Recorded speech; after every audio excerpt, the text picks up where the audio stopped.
But I knew this was going to happen. We were talking about how we live in a giant torus field. It was way cooler earlier. Talking about the torus field generated by the sky, my brother? Yes, sir. Yo, check this out, dude. Tell me what you think. Is what I was trying to run by Dice. So you know, like the magnetic field, you have the centrifugal divergence and you have the centripetal convergence. So you have like the looping out donut, and then you have the inside of the donut. So if you're looking out in the sky, right? If you look super far away, you're going to see redshift because the motion is divergent. It's diverging away from the center, then looping back down. If you get closer to the center, then there's a convergent motion. And so if you get close enough to that convergent motion, you'll see blue shift. But if you get further away from the center, then the primary motion is going to be divergent, moving away, looping around. So you're going to get redshift the further out you look. Yeah, the electromagnetic retardation would follow the path. I was going to say it. Would follow the path of the field. Ken Wheeler has a video on that. I can pull it up real quick. Give me a second. It shows exactly what you're talking about. Yeah, bro, we do have a model, bro. Our model actually is the only thing that works. This convergence in the center of the torus field, would that mean that there are galaxies that must necessarily be hitting each other? What? No, dude, no. There's. So you've got the divergence on the outside, and then the convergence on the inside. And at the convergence point, wouldn't that mean the galaxies are getting closer together and hitting each other? There's just a vortex in the magnetic field, which just causes everything to rotate. But they're within an energetic field that's diverging and converging closer to the center. That's going to affect your perception of light through the field. The rotational. Yeah, so that's explaining the light, but then there's. That's what redshift is. Sorry, keep going. I didn't know you. Redshift is light. Right? Okay, so yeah, but other observations would debunk that model, like the observation of galaxies not colliding when you look at blue light galaxies. No, I just explained that the cause of the motion is the vortex within the field. What the divergent and convergent properties are doing is changing your perception of the light through that field. Yeah, so if you look at like the most red galaxies, and then you go through the whole looking towards like the bluer galaxies, then you should be able to see that the red galaxies should be moving towards blue galaxies, and they should be moving closer together, converging as that happens.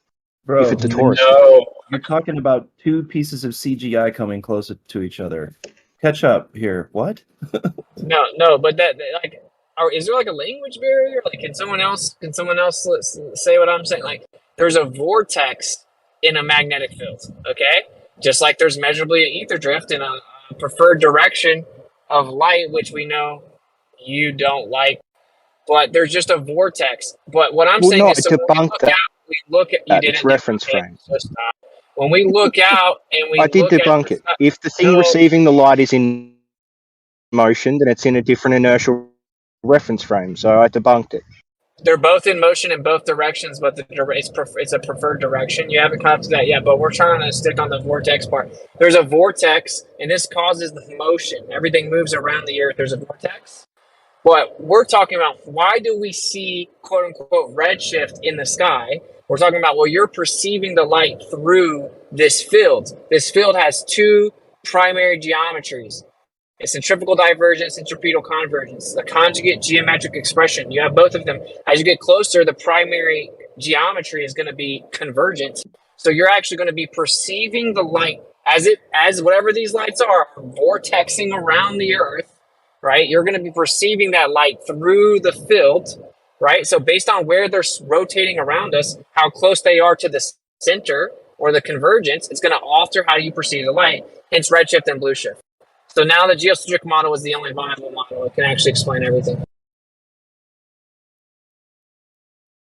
Yeah, but light and magnetism don't interact. So it makes no sense again. Okay, well, you don't seem to understand. It's about how you perceive the light. Secondly, light is electromagnetic radiation, right? So you can say it doesn't react, but in fact, it is actually a modality of the same thing. Well, you can talk to your own But it doesn't paradigm interact. astronomer. I guess you need to talk to your own paradigm astronomers because they say that the reason we just saw a star blue shifting is because it has a strong magnetic field. So Okay, but like magnets and light don't interact on Earth or anywhere we've seen. I think you can do it on like a nano quantum scale or some bullshit, but you can't do it just as we see it on Earth. So why are you assuming that something we can't see on Earth is happening out there in space? no, we literally can't do it on Earth. I just dropped an Yeah. article a few minutes ago showing the photon redshift based on the magnetic field. Obviously, I don't Yeah. believe in photons. It doesn't matter. Ken Wheeler demonstrates it with a stationary magnet. What time was as that well. thing dropped so I can read it? 15 minutes ago or something. What were you saying, Alan? I wanted to hear that. I said Ken Wheeler has a video doing it as well, like demonstrating it. I linked it earlier, and with the timestamp. Which one is it? Is it the one where he's got like a crystal that he's illuminating light through, passing it through? No. No, he's got the what's it called, a ferro lens or ferrocell or whatever, and a neodymium magnet. Oh yeah, there it is. It's at 36 minutes after the hour. That's it. Yeah, Dude, it's a great demonstration of the Stark and Zeeman effect. So the effects that we're talking about too, they're actually known and well discovered prior to, Einstein and all that. I think it was like in the early 1900s. It's the Stark effect and the Zeeman effect. So like they know that magnetic fields and electric fields can induce spectral shift. Like they know all about it. So like yeah. Oh, sorry. Yeah, it's just like, I'm just kidding. To argue against it, it's like kind of crazy because it's already established and well known. Yeah, but I'm just getting excited because I can feel we're on the precipice of such a slam dunk. It's so bad. So like, Yeah. I know that you guys are on board with me with trying to make a model because like obviously it's time to progress and not just talk about how the horizon is physical but not physical at the same time. So like, yo, bro, like, okay, so we have what they say is that a gravitational field affects redshift, right? Well, check this out. So I say that the bending and warping of space-time isn't entirely inaccurate, right? They just hijack the geometry of the background field, meaning what they call gravitation is actually an emergent property based on the oscillation of the fluid-like background medium. Gravitation is actually an emergent property of the oscillating background. So there's an action and a reaction. So if you have waving or oscillating, well, you have bending and warping and curving. Just like they hijacked Henri Poincaré's actual geometry, and then he had a Lorentzian ether version of that geometry. So they hijacked that. So they're saying, oh, there's redshift directly relative to the gravitational field. Well, it's not entirely wrong. What they're calling gravitation is actually the emergent property of the oscillations. So yeah, we had the redshift and blueshift would be directly tied to being perceived through the oscillating field, right? So they hijacked it, bro. That's what this all is. That's why it's lasted so long. Is it's got a little seed of truth mixed in there. Does that make sense? Yep. Dude, if you can, no rush on this, bro, but if you can send me anything you have on the electromagnetic retardation of red and blue shift, you may already have done it, I don't know, but no rush on that. But I'm really trying to like iron this out and then apply it to astronomical observations. Yeah, I got you, dog. So the big thing with the Eddington experiment was that they were also doing gravitational redshift observations with a spectroheliograph at the same time.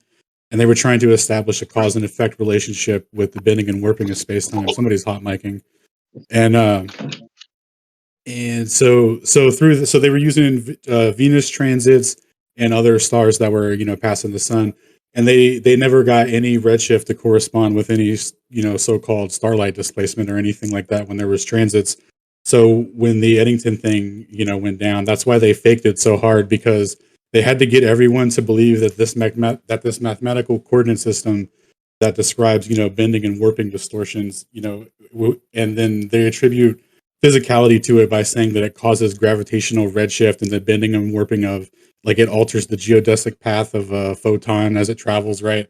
So like there has to be an energy exchange mechanism with the background in order for the photon to phase shift, right? So with wavelength and frequency to change, similar to how Doppler shift works in classical mechanics, right? So like the medium is compressing the wave. So when you get the high pitch, it's because it's been compressed by the medium. When you get the low pitch, it's being slowed by the medium. So you're getting it at a delay. So you're getting a delay in between the waves. So similar mechanism being exchanged with the molecules of air with sound. So, but the same thing with the vacuum of space and light and all that. There has to be a medium for there to be for them to even describe redshift and all that stuff, right? So I linked it earlier too, and I'll link it again. But there was a paper about how the story that we're given about gravitational redshifts and the predictions of it are completely inaccurate, and like it's a long history of mispredictions, changing the calculations, swapping out different metrics, getting new calculations, updating it, et cetera, and then finally we get this like polished version that they like looked up in the sky, split a light beam with the Pink Floyd album, and then just analyzed that, and then found out that Einstein was like dead on balls accurate. But that's not the case at all. That's just kind of like the fabricated history story that we get now. There's like a long history of it that goes on where the whole thing is basically they had to convince everyone that space-time curvature had the capacity to facilitate this energy transfer mechanism to get everyone fully on board to abandon the ether framework and all that. And that's why the Eddington experiment is so pivotal, because the other two experiments, so-called, are just calculative, assumptions. There was the perihelion precession and the other thing, I forget. But those didn't really count. But the Eddington observations with the displacement of starlight was the big one, because it was going to establish that cause and effect relationship. So they actually have no cause and effect relationship ever in history. And then I went over the Pound-Repka, Pound-Snyder and all that stuff. They make no distinction between Einsteinian effects and classical wave mechanics at all. Everything tends towards an ether background, and no experiment has solely ever distinguished between classical mechanics and Einsteinian, relativistic effects. Boom. Yeah. So they hijacked the classical wave mechanics of the ether, dude. So have you heard where they'll bring up some 2018 supposed measurement of this? No. Of redshift or whatever's from starlight displacement? Yeah, supposedly redoing Eddington's observation in 2018 or something. I don't know. No, I think I did hear about that once, but yeah, I can't remember, but I think I did. Yeah. So basically, just to summarize, though, they hijacked the classical wave mechanics of a background, an ether, and then they claim. So yeah, what's so funny? So basically, what you're saying is they actually need the classical wave mechanics of a medium to even invoke this effect, and then they just skate past it as if that doesn't matter. Yeah, and then they just tell everyone, they just dazzled everybody with the mathematics, because let me link you this paper real quick. So this one right here. So Zach was talking about this on Globebusters a couple of times. This is how Maxwell changed Ampere's law and all the other Coulomb's law and the other stuff.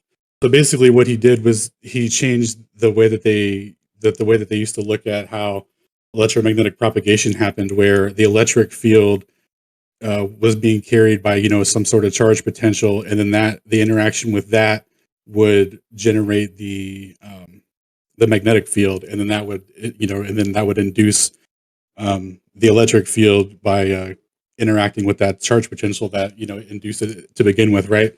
So what Maxwell added to the equations was basically saying that, hey, you don't need any charge potential to do that. The electric field can just self-induce a magnetic field and carry itself in perpetuity forever. And so from that framework is really the beginning of where they started to disguise the ether, because all radio wave propagation is etheric. All radio wave technology, all that shit. All that stuff is etheric technology. All radio wave propagation is based on that fundamentally. And then he just disguised it mathematically, and then Einstein, they came along with that framework and just attributed, etheric effects, interactions with magnetic fields, interactions with physical phenomenon. Electromagnetic retardation is indistinguishable from relativistic effects. So like how would you ever know, right? So if you just teach people the ether doesn't exist and that time is actually slowing down and distorting and space is contracting, at the same proportional rate, then you really just created an etherless society where you can have people working with this technology and doing calculations and never really questioning the fact of like how the wave is propagating or why,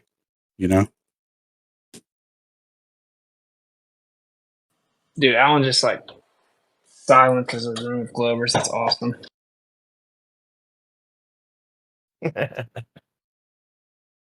It's like paper, backup, other paper, further paper, and it's like questions. I didn't think so. No, it's really fascinating and elaborate, man. And like the struggle that they went Yeah, my with to get question all the is still, physicists over history to accept relativity theory and establishing the mythology of covariance and all that. Like they put in a lot of work to disguise the ether. Like it's no wonder that like we're at this state now where we're dealing with people that are like, yeah, but like, aren't you in a different reference frame? And it's like, nah, dog, you just got straight hypnotized. Yeah, now they're coming back and like reintroducing it. So the reason they don't like Alan is just a barrage of hostile witnesses. well, I still haven't heard a good answer to the question that like if the receiver is in motion, then why wouldn't it take longer for the light, no matter where it was emitted from? Why wouldn't it take longer for the light to hit that receiver? Oh, dude, bro. Like if something's moving, if a receiver's moving in an eastward direction and a westward direction, according to relativity, the duration should be the same. How can we know? What? Not according to relativity. No, relativity is just like the speed receiver is in motion. Like the distance will increase from the time when the light was emitted to the time where the light was received. That's just necessarily true. If you All right, you're breaking up. look at You're breaking up. every other thing that's in motion, Is he breaking up? then wouldn't Yeah. that mean that Yes. light can still be the same speed? It's just that the calculation is different due to distance. We can try this another day Yeah, the because I've done this a few times and no one's ever answered. Well, not that's a answer. mischaracterization because I answered you multiple times and had to walk you through like the speed equation like 10 times. They both told me that they've walked you through it multiple times. I just walked you through it again. So that's cool. But before we go back into your misunderstanding of relativity and your own paradigm, do you have anything to say about what we were talking about? Which is how they hijack classical wave mechanics, which requires an actual medium to even invoke the redshift causal claim, but they just ignored that and then hijacked the classical wave mechanics anyway. Yeah, I don't see any evidence that they had to hide that you need a medium for light to propagate through. Like that they have to use classical wave mechanics to even invoke the explanation. I don't care. You don't need a medium for light to propagate through. No one's ever shown that to be the case. Oh, okay. Well, that's what's up, man. That's what's up. Do you have any like take all on the fancy shit, all like the papers? None of that matters because you don't need. Oh, okay. Sorry. Yeah, you're just saying that though. You're just saying it, right? Like all the evidence. Isn't it true? Like no, all the evidence is that a vacuum chamber is not empty. There's an abundance of evidence. If you're still denying that the vacuum chamber. Well, what's in a vacuum chamber then? Well, do you think a vacuum chamber is nothingness? No, but there is bigger gaps between the particles. So if you need something so in between to propagate through there, like maybe sound or something like that, then changing the gaps between the particles would necessarily either change the speed of light or would mean that it must propagate a vacuum chamber. Yeah. Man, I don't know about you guys, but this is dry. I would. Okay, just one more time. It'll take me 30 seconds. All right. So if I shoot a bullet and I'm standing at like one spot, and let's just assume this bullet has the exact same velocity, and someone is running away from me, will it take longer for the bullet to reach where they were or where they are now.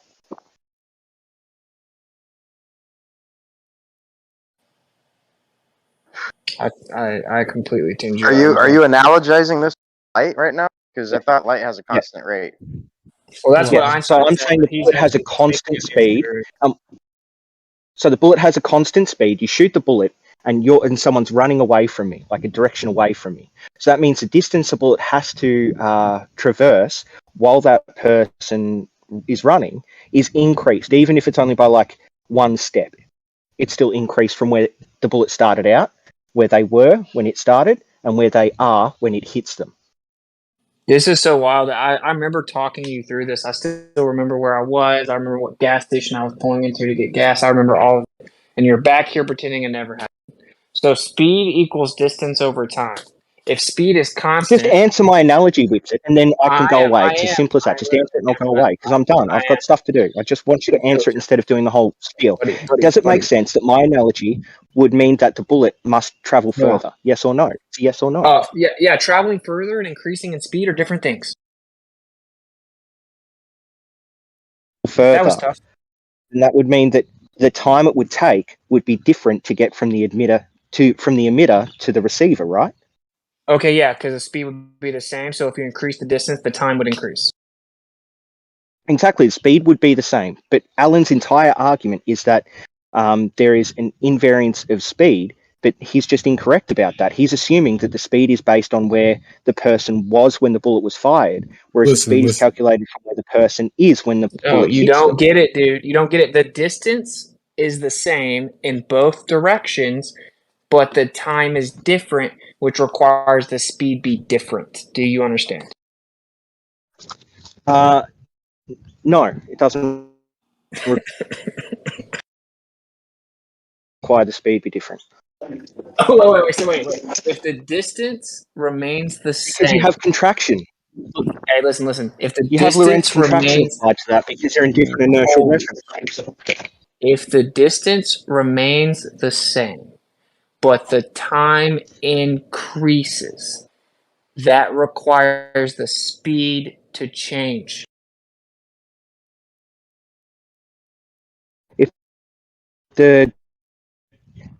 No, Lorentz contraction can explain that for GPS, but if you were looking at something like what I was talking, GPS, GPS in a one-way measurement is actually reference frame two, which is in motion. Then you have to apply Lorentz contraction. Oh man, this guy, bro.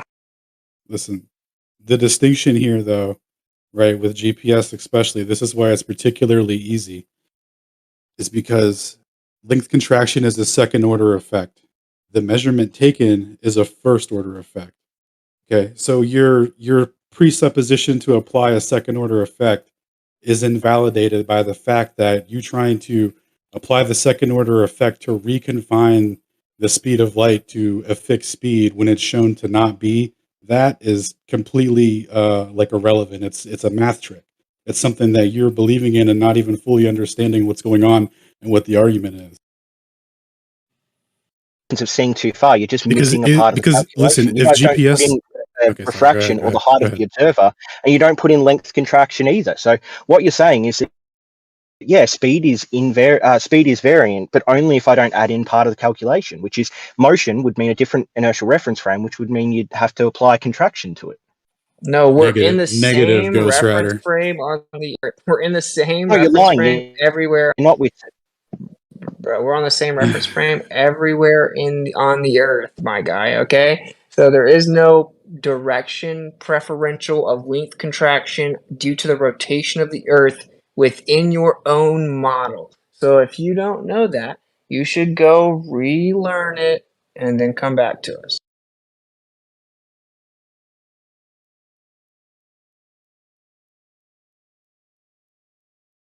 If I'm in one car and you're in another car, we're in different reference frames. Oh my god, dude. Buddy. Isn't that true? Yeah, isn't that factually true? If you're in a car going 98 and I'm in a car going 96, then we'd be in different inertial reference frames, even though we're both on the Earth. Are you just going to completely ignore what I said? No matter what direction light's going on the Earth, it's considered to be in the same reference frame. Additionally, According to relativity, No, light it's is constant. Light is constant in all reference frames. oh, that's All right, dude, light. you're gonna have to That's back up, light. It's dude. not. You're roboting, you're interrupting, you're delayed, you're just saying ignorant things. It's just a barrage of really annoying characteristics. Alan, you got it. I tap out. Yeah, I'm straight, dog. That was as far as I'm willing to take it because, like, I don't like repeating myself over and over again. No, I wouldn't have engaged them at all, but everyone. I mean, you to got to each give their it own. the old college try for the audience, right? Nah, not, Yeah, not, I mean, not against the dogs. reason. Well, that's why they like things like. I keep bringing this up, but it's never addressed. That's a very useful tactic, because it makes you feel like, oh my god, now I have to address it. Right. I'm a bit Totally peed off there suckered you because in. Alan, Yeah. what were you going to say when he interrupted you? Because I was really you were sort of in a bit of a flow, and that pissed me off a little bit. Thanks, dogs. Oh, it's all good. I can't remember. Can you bro. remember? What was I talking about? What was the subject? I think the light going in different directions. I think that it was after that. I can't Well, Alan, remember. just kind of just trying to briefly break it down to him what the argument is all about. If you want to, Yeah. So the way GPS is designed, so not to undermine Brian's logic, but the way that they design GPS is that it's a time interval system based on the fixed speed of light, right? So when they derive a distance using that, so when they take the snapshot of a time of when a signal was sent and when it was received, that distance derived based on the speed of light, and all that, and all the laws of physics from Einstein and all that, right? That distance derived should be an invariant transformation uniformly to any coordinate system. So it shouldn't matter if it's a spherical transformation, if it's a local, planar coordinate system, cone, cylindrical, triangle. Doesn't matter what coordinate system you transfer it on. That distance has to be the same if the speed of light is the same. And what they show it under transformations because they take the initial, and this is the crazy part too, right? So they take the initial measurement in the ECI reference frame, which is a stationary non-rotating coordinate system. And from that, they transfer that to the ECEF reference frame, where that's the one that they say that we live on, which is the rotating W86 ellipsoid or whatever, right? So that distance derived should be invariant under transformation if it's to be in compliance with Lorentz symmetry, which is the rules for transformations. Which, if you, I'm sure you've probably heard the postulates of special relativity, where they say the laws of physics should be the same in all reference frames. And it's like, well, what does that mean? How do we verify that? You verify that through transformations. When you transform any variable that's a law of physics, or that represents some constant variable like that, it has to be, when you transform it to a new coordinate system, that it has to be the same. So because GPS is based on the same synchronized time and the fixed speed of light, any transformation to any coordinate system should be the same. And what they show is that the speed of light varies dependent on the velocity of the observer. So if you take a situation where you have a stationary observer and an observer in motion, both with GPS signal receivers, right? And at the exact moment in time which the when the moving observer intersects with the stationary observer, if a GPS signal is sent, the stationary observer receives the signal first, and the moving observer receives theirs with a delay proportional to their velocity.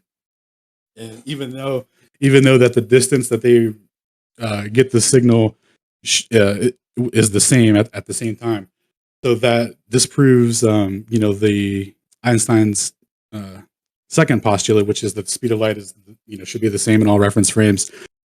So the way that GPS works, it shows that there's a preferred reference frame to measure everything in. And then so when you look back at the equations used for Michealson-Gale and how to derive the Sagnac effect, neither of those equations are relativistic equations. They don't require any corrections or anything like that. So they're first order measurements. Now, when you get into Michelson-Morley, they applied Lorentz contraction. Lorentz contraction is a second order effect, meaning that it's a correction made to a first order measurement. So from this postulate that the speed of light was actually the same, and they say, well, if we just Lorentz transform into this new system based on all reference frames being the same and the speed of light being invariant, then we're good to go. But let's see. Holy crap! You've been looking into this a lot, haven't you? Oh my god. Yeah, sorry, I was just getting the. No, that was good. That was good. I managed to follow probably 50% of it. Oh shit! Why did you mention Brian's logic? Because he always says there's no Because they did one a way. thing. He just one did way he just did a 3-hour presentation on GPS and coordinate system transformations. All right. And it's It completely seemed like- undermined by the fact that GPS is a time interval system, and it so you could undermine the entire argument in just one sentence. Oh, Yeah, right. like, Okay. it was in a direct response to your appearance on Globebusters, we think, because the FED community had to do their own sort of thing, but they like totally came up to bat and whiffed it. So yeah, and it was just like just to clear it up, like how GPS actually works and the significance of why that coordinate system transformation reveals the varying speed. And that's just in GPS technology, right? Like that's not even touching the interferometry stuff, and the excuses that they get into with that. But the fact that the speed of light is proportional to the velocity of the observer is profound, right? Because that completely undermines everything they tell us about their interpretations of the cosmos, right? How they can look out in any direction and say that everything is uniformly nothing because the speed of light's the same and all that. Like it's not even close, dude. Like it completely shatters everything that they say. It undermines all of it. Yeah. That awesome. Sounds to me like C gets destroyed right there. Yeah. Do you know? I think I might do unsubscribe from Brian. I like Brian as well. I just no, you don't have to unsubscribe from him. No. I'm just saying I'm trying to find his channel and I can't find it. I might when they were all shitty to Wednesday. I just sort of. I didn't go their back to that presentation show. was on. It was on QE's channel. I'm not sure what it is. It's Quantum Eraser's channel. I don't know what the link is. But I do like Brian. Yeah, he's a good dude. But yeah, kind of missed it a little bit on that, and then So just to clarify the significance of it, and why GPS would, if the speed of light were truly fixed as they say, that would be reflected in GPS. And then it's not. It's actually a direct contradiction, and the fact that it requires second order corrections to first order measurements is like just GG, well played. Like there's no coming back from that when you understand what that means. So the stationary object receives the signal first, and the moving object second, and whoever gets the signal depends on the speed that they're traveling. Correct? Yes, sir. That's a big problem. Yeah. Well done. Oh, it's game over. Yeah. It's game over. Yeah. Direction preferential is an absolute lethal blow. Yeah. Well done. Come on, be nice, guys. Be nice about that. It's okay, dude. It'll be all right, brother. It's just another nail in the coffin, as far as I see it. Yeah. Well, what's funny is if you start looking into crazy. Dayton Miller, you start looking into Dayton Miller. He did 5,200,000 different versions of Michelson-Morley, showing it consistently vary with altitude, location, and time of year. And then, Alan, didn't you say that you found some recent replications in the 21st century of that very thing? Yeah, can you rattle them off the top of your head? Oh yeah, I found 4. Give me 1 second. I'll rattle them off for you, bud. So here's a quick graph from that, or demonstration of the GPS signal receiver situation, so you could see kind of what that looks like visually. Wow. So even though those distances are the same, the speed of light still reflects that that there's, or through its variance, and because it's variance in the way that they're calculating it, that's what makes it so accurate too with these first order measurements. Because this is with that first measurement, they instantly derive the distance down to the millimeter, which is crazy. Hold up. This is good. This is good. Going in their backyard, using their own tools to defeat them. This is the best way to do it. Nice. So here's I'll link the whole screenshot. I was in my backyard, dude. He took your basketball away from you, bro. Come on, this is bad. You're good. All right. So for interferometry, we got. I'm literally in a kiddie pool. I'm in a kiddie pool in my backyard. All right. For interferometry, we got obviously Michelson-Morley, 1887, 1993, George Saniac, 1925, Michealson-Gale, 1905 to 1925, Dayton Miller reproducing the Michelson-Morley experiments to such a precise degree that during the equinoxes, he measured a fluctuation in the change of speed. So, hypothetically, if we lived on a flat Earth and there was an ether wind and the motion of the sun, if the translational speed of the sun that we see in the sky had to change for some reason to maintain a 15 degrees per hour in both hemiplanes, that speed that's what he hypothetically would have measured. If that's the case. Anyway, in 1942, Michelson-Morley was repeated by Pruner Dufour, and then your boy, Yuri Galev also did it with millimeter radio waves. So he did his with radio waves and found that there's a preferred direction. And not only did he reproduce Michelson-Morley, he actually reproduced Dayton Miller's results, where he matched the fluctuation of the ether with the sidereal rotation of the sky, meaning that there's a direct cause and effect relationship with the translation of motion from the sky to the Earth. Because when you go to altitude and all that, like the amount you detect varies, the equipment you use, like the metal shielding used can affect the readings and all that stuff. So the way that they do interferometry now, like just to rebut any future refutations, the way that they do interferometry now, they use different arm lengths for the apparatus. They change the sensor length. They use different mediums in the vacuum, in what should be vacuum tubes or whatever, where they'll change out the several different types of gases, or they'll use a vacuum or whatever. Like they'll change up, meaning they'll just change up any of those combinations to get quote unquote no results, meaning that the speed of light is the same. It's so it's not producing a fringe. So the way and that's how they're facilitating it, and they're doing it under the guise of, oh, the technology is just getting better. It's getting more refined. We're able to calculate it more accurately. No. They're cooking the books to reify Einstein, and this was already brought up by Dayton Miller and your boy Galev here, or Galav, and let's see, who is the other guy? Oh, Maurice Elias also noted that in his analysis of Miller's work about how the changes when compared to other experiments that are done in basement laboratories and stuff.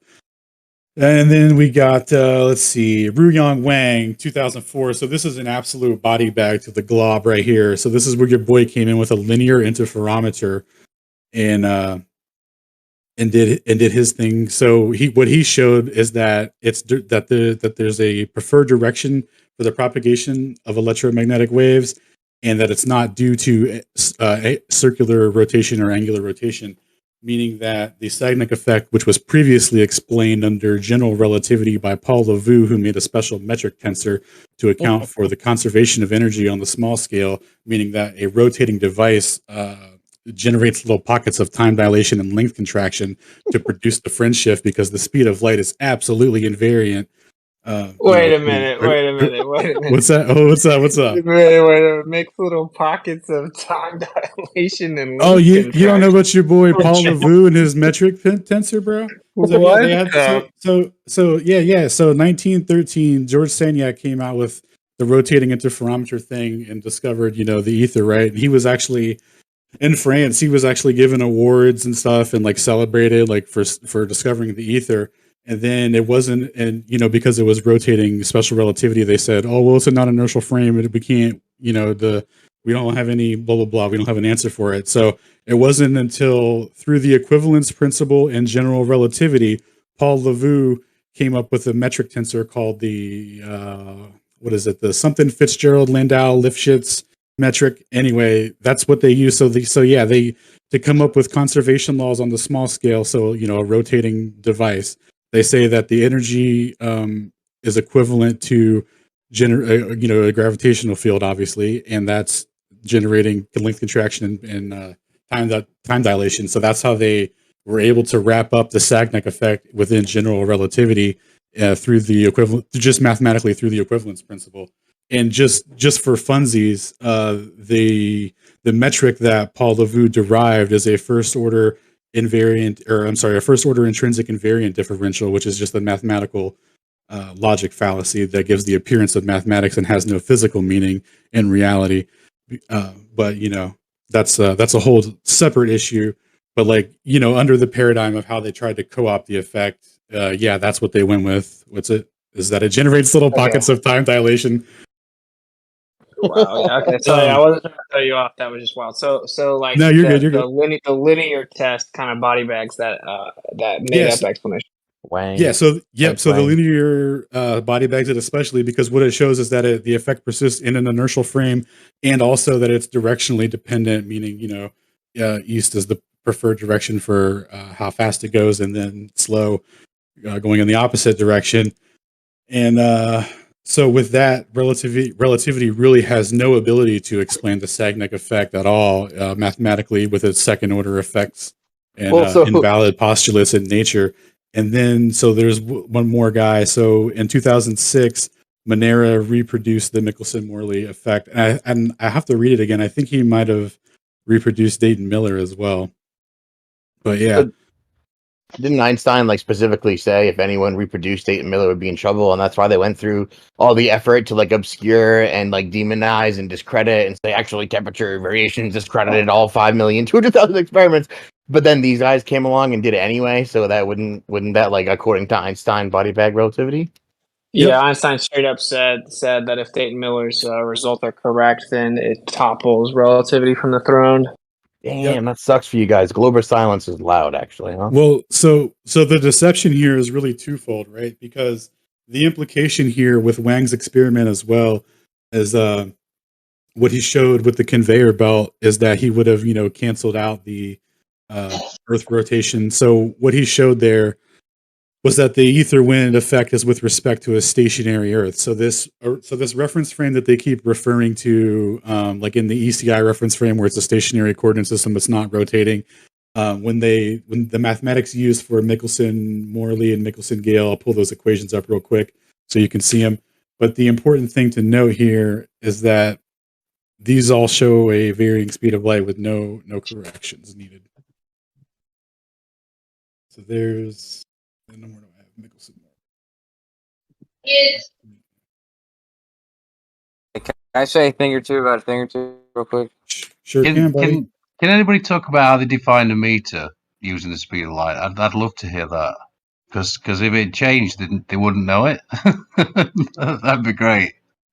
Oh, they define the meter based on the speed of light. If the speed of light changes, the meter will change. That's all it. You're cutting out. So meters are shorter. So meters are shorter in the eastern direction. Are good. Oh, but that's my point. That's my point. Cryptics. Am I still? You're cutting in and out a little bit, I think. Well, I'm in my backyard, and my girlfriend's telling me to shut up. But she knows you're stepping in it, bro. Yeah, she probably does, man. I think I'm stepping in it, baby. All right. Well, okay, well, you're okay. Yes, sir. Go ahead. Yeah, Dice says hi.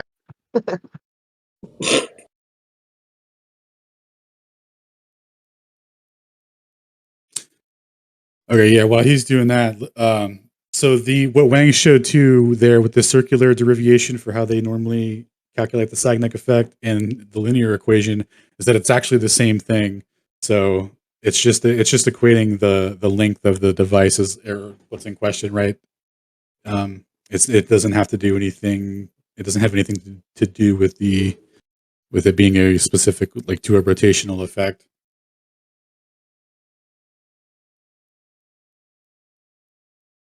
So yeah, all very cool stuff, and all super proves stationary non-rotating with respect to an ether wind. How dare you?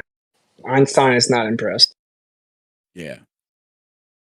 Dude, I gotta say, man, I tried to Google that quote, and you know what? It doesn't pop up. Isn't it funny how I've specifically read in Einstein's own words that if Dayton Miller is correct, then it topples relativity from the throne because experiment reigns supreme. And you cannot find that quote on Google. No way.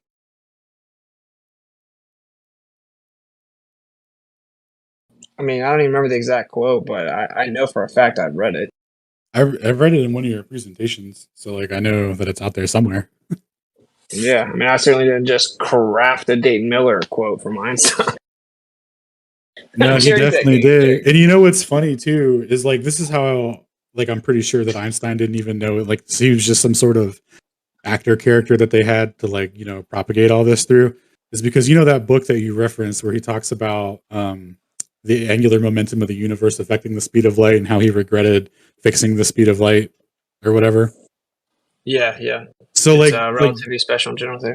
so like just after that. Wait, it's Evolution of Physics by Enfelt. Go ahead. Yeah, so like just after that, Einstein's like, yeah, so anyway, the gravitational redshift experiments that were conducted by Charles St. John and John Evershade, I hope those went well. And and then like he just has like a brief note on that. And like, dude, those are the two guys that completely falsified the gravitational redshift aspect of the theory and all that. And he's just like, I hope that went good. But those guys were specifically like the two guys that were not on board with lying about the effects or trying to manipulate it, because Eddington even asked them, he was like, yo, can't you just like pretend, bro? Like, let us have our cake. And they were like, nah, man, that's gay. We don't do that here. And yeah, it's super funny. Like Einstein just casually was just like, yeah, I hope that worked out. Like he has no idea, Dude, nice. Toby found it. Should the positive result, Miller's, be confirmed, then the special theory of relativity, and with it the general theory of relativity, in its current form, would be invalid. Experimentum summus judice, which is just reign supreme or is the judge. Only the equivalence of inertia and gravitation would remain. However, they would have to lead to a significantly different theory. Hey, Witsit, Mr. Witsit. No. Hey, can you hear me? Check 1 2. Mic check. Yes. Yep. Seen that channel called Dialect? No. Well, I'll just say there's a channel called Dialect. Me and Jace talk about it a lot. I think actually you would like it a lot because this guy, he disagrees with a lot of YouTubers' assessment on relativity. He has a whole episode about Machian like the debate and basically Newton, right? About the the what do you call it, the rotating fucking barrel or whatever. But yeah, I would check it out. Dialect. Anyways, my point was, oh man, what was my point? Oh goddamn. Sorry, there's bugs out here. I don't remember my point was, but I would check out that channel Dialect. It's relating to whatever you were just saying, which I forget now. I was gonna say something about the GPS thing because, like I said, I like SE. I like Alan a lot, a whole lot. I like you, Witsit. And I hate to disagree with you guys about this a lot. I disagree with you vehemently about this. And it's not really so much in Dayton Miller and Einstein, but in GPS disproving relativity or not, and the reference frame thing.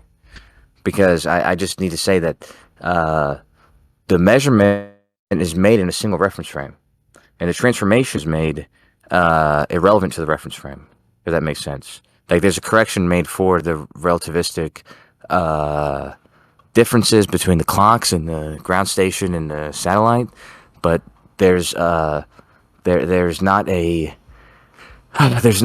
different, like there's no different reference frames being used. If that makes sense. How do you explain the difference? The measurement's made in a single reference frame. Yeah, it's made in the ECI reference frame, and then it's transformed to the ECEF reference frame. Yeah, was that right? Well, it's made in the It's made in the reference frame that the receiver exists in. It's made in reference to the ECEF, ECI, ECF. What's made in one or the other? Well, either way, it should be an invariant transformation under any coordinate system. So because GPS time is synced to the same, it accounts for the Sagnac effect as well using a similar equation that accounts for that. So that's how they sync all their clocks too. That's why the transformation should be invariant. That's why it disproves relativity, because what you're talking about is applying a second order correction to a first order measurement. Doesn't make any sense, brother. It would be reflected in the initial measurement if that were true. Oh, right. Well, no. So, okay, what happens is the message is sent. The message comes from the clock, and the clock comes from the space vehicle, and the space vehicle has a clock on it, and that clock is correct by all intents and purposes because it has 4 or 8 atomic clocks on it, and that clock is correct by all measures, and it's sent to a receiver, and the receiver receives the message, and the message is interpreted in the reference frame of the receiver. And so oh shit, sorry, my girlfriend's taking pictures of me in a kid pool, but god damn it. But anyways, the receiver is, stop taking pictures for a second, babe, stop. Do you need help, god damn it, what was it? Yeah, please. The receiver, god damn it, can you somebody take over for a second, please? Yeah, so we can just dismiss all that. Yeah, so what's going on there is that if it didn't matter, they could just use the ECEF reference frame for the initial measurement and it would be fine, but they don't, because the accuracy of it depends on being able to show the varying speed of light. And that's where the accuracy of it comes from. And then that's why when they transfer it to a new coordinate system that imposes the assumed speed of light, that's where there's a discrepancy, which is why it requires a second order correction. And the fact that it requires a second order correction is completely contradictory to special relativity on the face of it. Yo, peep this up. What's You up? know how I said, like, clearly gravitation is the hijacking of magnetism? Mhm. Like, I just found Albert Einstein actually has 2 quotes about this.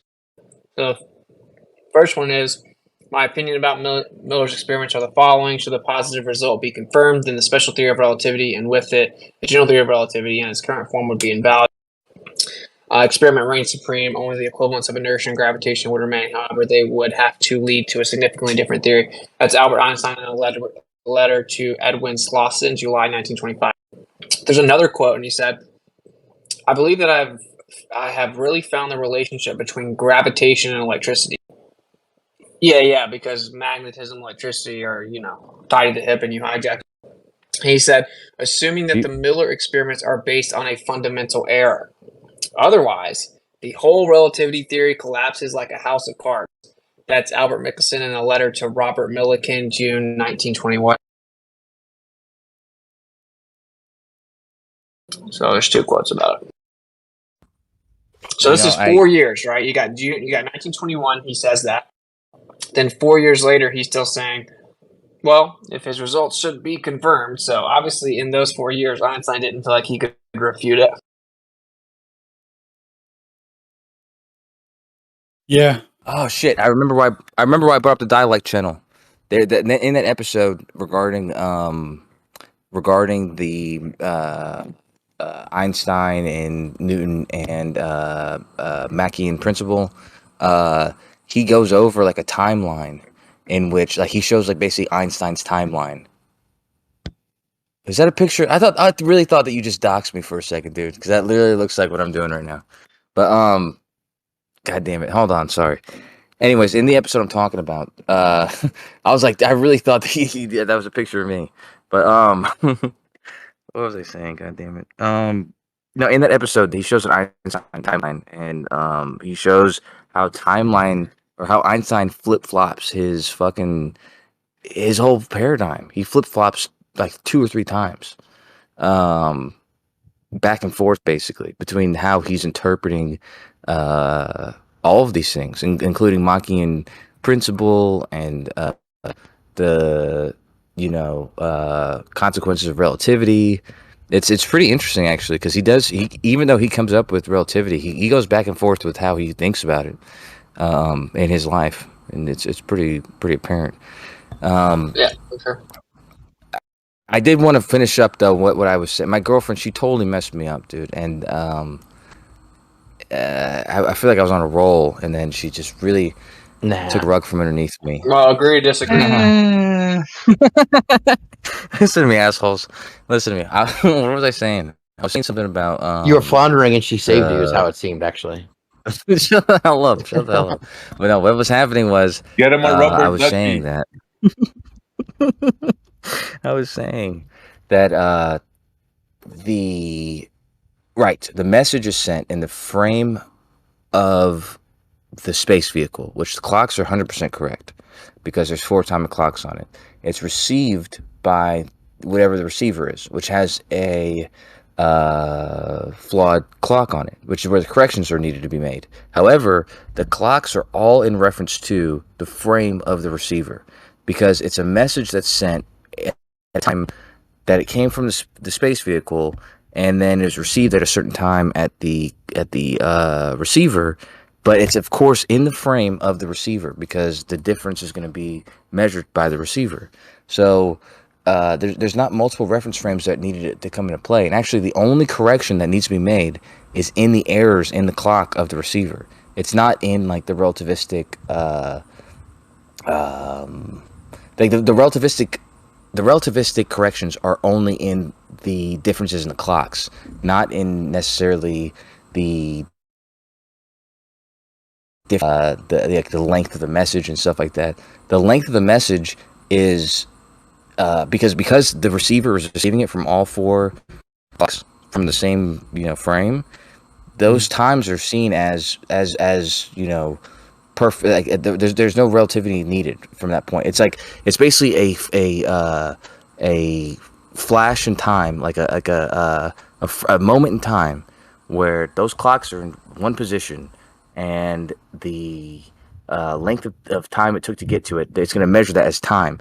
The only corrections that are needed is in the errors in the clock of the receiver. If that makes sense. I don't know if that's coming in clear, but it seems to that the argument that you guys are making is that there's corrections in, like, the contraction of space or the No. differences in time. No, can I go ahead. talk? All right, yeah. So I just posted a excerpt from a paper there.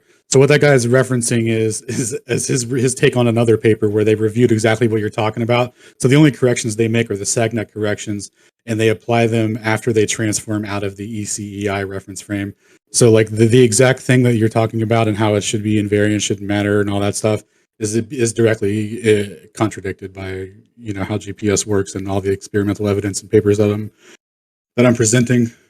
It seems kind of like you want to see a video of Ron Hatch talking about it? Like, he pulls up the manual. He has a manual of what they, their directive interface computations or whatever it's called, how to interact with it, or how to program the satellites or whatever. And yeah, like, they explicitly do it in that reference frame. It shows a varying speed of light. It's proportional to the velocity of the observer, and they say just calculate it anyway and do it. And then so they're only applying second order. They're applying the Sagnac effect after the fact, after they already accounted for it in a one-way measurement. So they're showing that the speed of light is truly changing, and that they're recorrecting. The fact that they have to recorrect it on any back end is completely invalidates relativity. All right, let me be clear about this because I want to see. I can't see what you posted. Or you were talking about the guy who tested it, but and I don't mean this.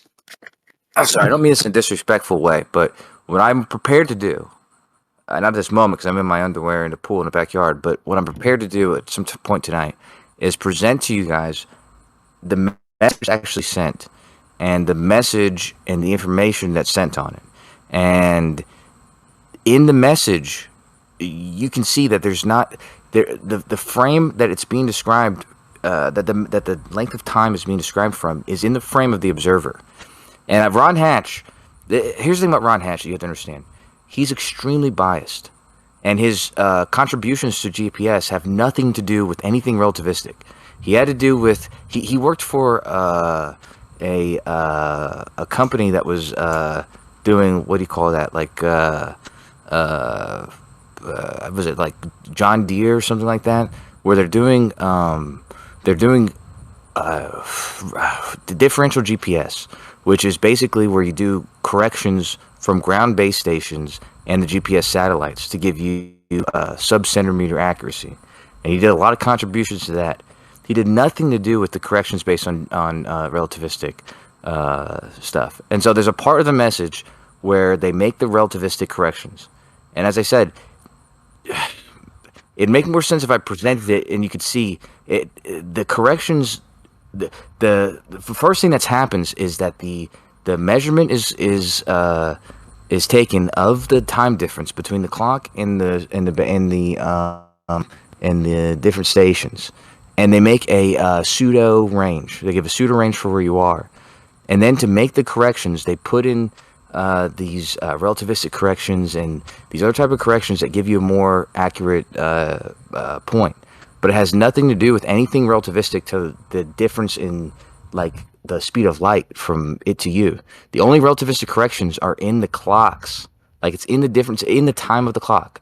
Like the time the clock tells you it's coming from and the clock that you have, which is incorrect, there's corrections that need to be made. And like I said, it's got nothing to do with the light that's coming to you. It just has to do with the errors in your clock. So the only way I could really take this home is by showing you the actual message, but you gotta give me a minute to do that. Error in the clock? You mean clocks that don't lose a second in like a billion years or something? Are you sure of that? Yes. That's my point. Those are accurate, 100%. So the clocks up there are accurate, 100%. What's incorrect and what's variable is the receivers, your cell phone, your TomTom, all these things that have variable errors in them that are different than the clocks and GPS. In order for it to work accurately, they have to be like in sync. They have to be, just like perfect. Just like those ones. Those ones are perfect. So there's no errors in them. However, they're going to run differently because of the gravitational time dilation and also the slight velocity time dilation. And so there's corrections that have to be made, and those come in the message as well. But those are only clock corrections. Those aren't corrections in like the light that's coming to you. The light that's coming to you is seen as coming from a fixed position, and that's used to measure the distance. That's used as a perfect position. It's not used as a some kind of variable speed of light thing. It's used as a position in the sky in which the time difference and this known speed of light gives you the distance. Like that's how that's used. So the clocks are correct. Speed of light is constant. But the problem is the receiver, you're saying? Yeah, the problem is the receiver clocks. That's right. Is the difference between the perfectness of the receiver doesn't have a clock, bro. The whole thing is designed to take that out of the equation. The initial measurement that it takes in the ECI reference frame with the range measurement equation instantly derives the distance. No corrections necessary, dog. Like that's the whole issue.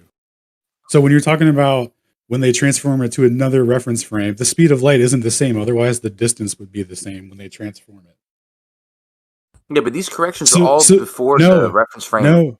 No. These corrections are second order corrections that invalidate the need for them. In a first order measurement, it's shown the speed of light changes. Applying a second order correction to reify length contraction and time dilation is, it's ad hoc. That's the whole point of Lorentz covariance. That's the whole point of saying all reference frames are the same and then adhering to Lorentz covariance. That's the violation. That's the huge distinction that's being made here. Because how you're conflating how deep with GTPS and pseudo ranges and all that shit, not non sequitur. This instantly derives the distance down to the millimeter on the first measurement.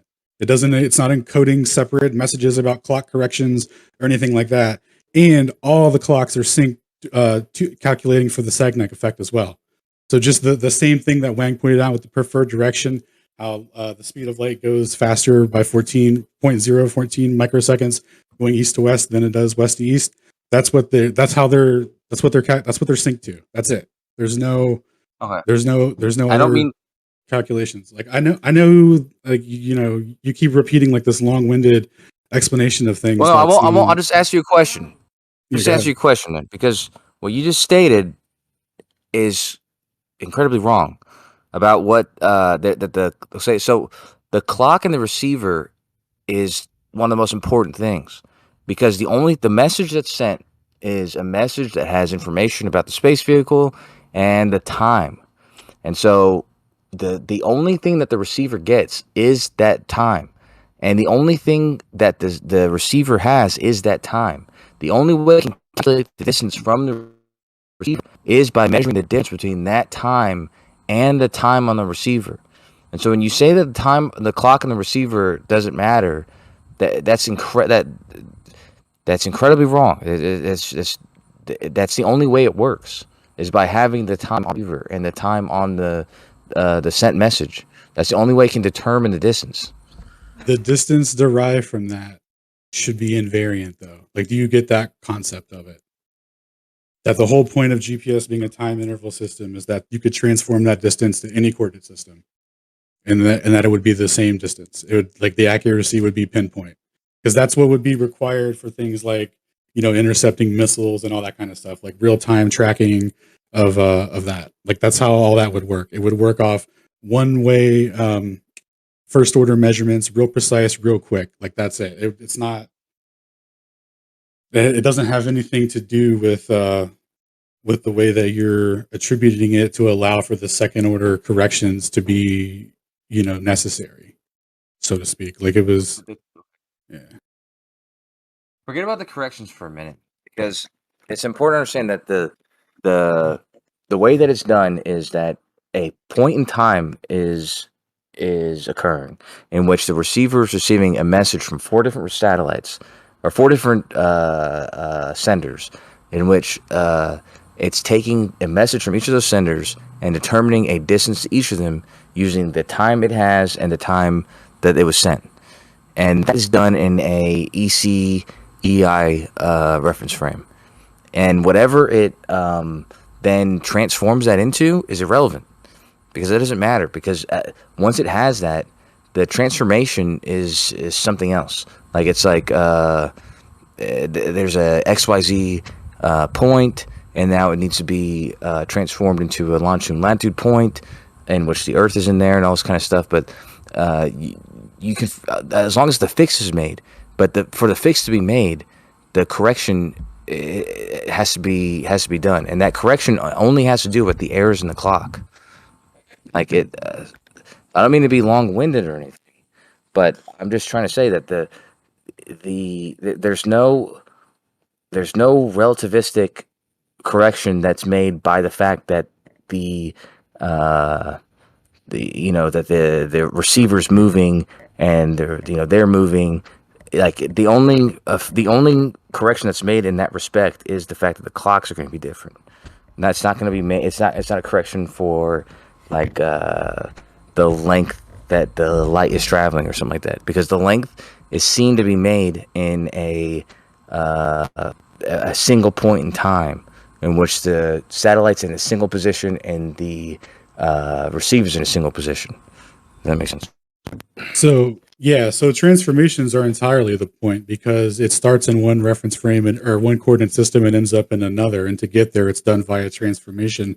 And those transformations have rules, and a rule has been violated and it's exposed during the transformation. So it's entirely relevant. It's entirely the point. And if the speed of light and it worked the way that you think it does, that the original distance derived would be an invariant transformation, because the GPS is synced to GPS time. It's already good to go, and the speed of light is already assumed to be a fixed value. So all distances should be transformed invariantly under those pretenses, and they're not. Like, it's ignoring that is a huge, like I don't know. We're just kind of talking in circles at this point. Like, if you're good to call it, I'm good to call it, man. Because I don't want to just keep going back and forth over, like, talking past each other. You know what I'm saying? Oh yeah, I'm getting dried off. I'm in a kid's pool, and I'm just trying to get dried off, and I'm gonna go inside. And I'm not doing this to. No, you're straight, bro. Yeah. I'm gonna have to make a presentation. You make really good presentations, by the way, and I really do appreciate you. Thank you. I'm gonna have to make a presentation though that kind of displays how I understand the GPS message should be sent and how it works and what it involves, and where any relativistic corrections come in, because I think there's a disconnect here, and hopefully we'll get to the bottom of it. But yeah, I guess I can't do much where I am right now. So Yeah, you're straight. So, like, if I understand it correctly, right? If we just say, like, we have a speed of light c in one reference frame, let's call it the Earth-centered inertial frame, right? The basic starting origin, let's call it theta prime, right? The original coordinates that we have a speed of light, let's say it equals 1.